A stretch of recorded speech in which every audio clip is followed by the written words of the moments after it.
I have 1,050 Palantir shares. It was one of my original positions when I started making good money back in the days when I worked for Dell Technologies. What was the original thesis? Has it been fulfilled yet? And what's going on with the increasing cost of revenue for Palantir? Hey, I'm Andreas. I've been investing for over 10 years. Today, let's talk about Palantir. Now, for those of you who've been following the news here recently, you've seen a lot of talk about Palantir.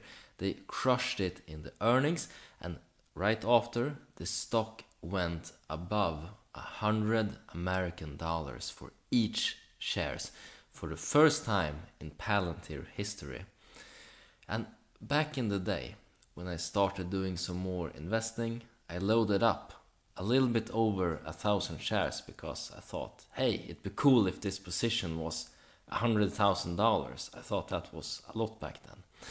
Back then, I worked selling storage. Now, this is primary storage for the data centers. And one important part in that sales process was to understand what application is this storage going to be used for. This was important to understand performance needs, capacity needs, and to be able to plan out and fully support this application.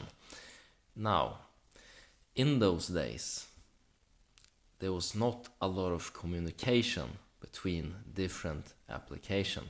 So sales could not see the status of the warehouse or products going bad, and just different applications within the enterprise IT environment. They would not communicate properly with each other. And we call this data silos. There was a whole lot of data science projects going on, trying to make sense of this, trying to make proper dashboards. You would hire data scientists. It was very expensive for enterprises, and this is still the case. This is where I thought Palantir would fit perfectly, utilizing more of an AI approach, having all this data collected, and then being able to make sense of it from a business user perspective and bringing that data science to each user in the organization in an easy to understand way.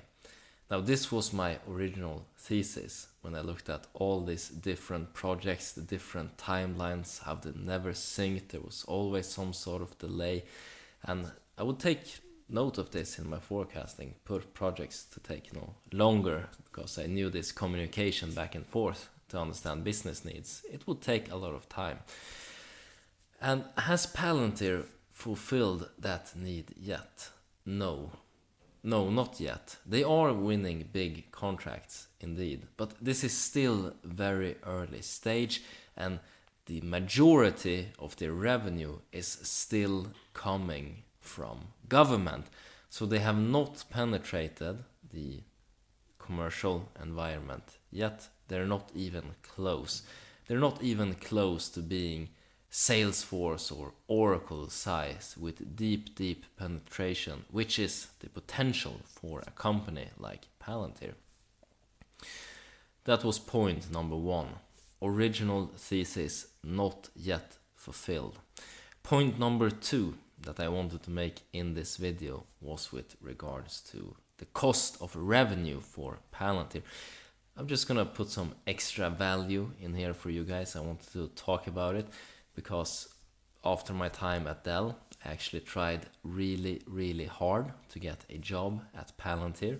I heard about the commission structure for salespeople. Of course, they got shares, which I was very interested in as well.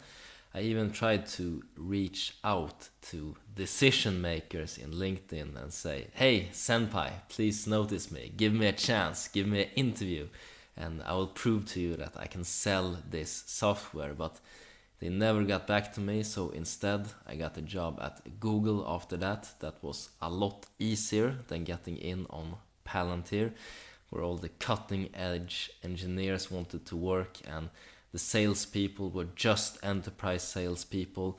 Me, myself, I only had commercial level experience and was not up to that size yet.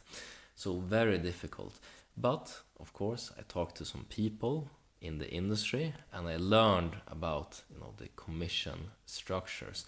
So what's going on here with cost of revenue? Well, we've seen a lot of nice contracts for Palantir lately. They've landed some big deals.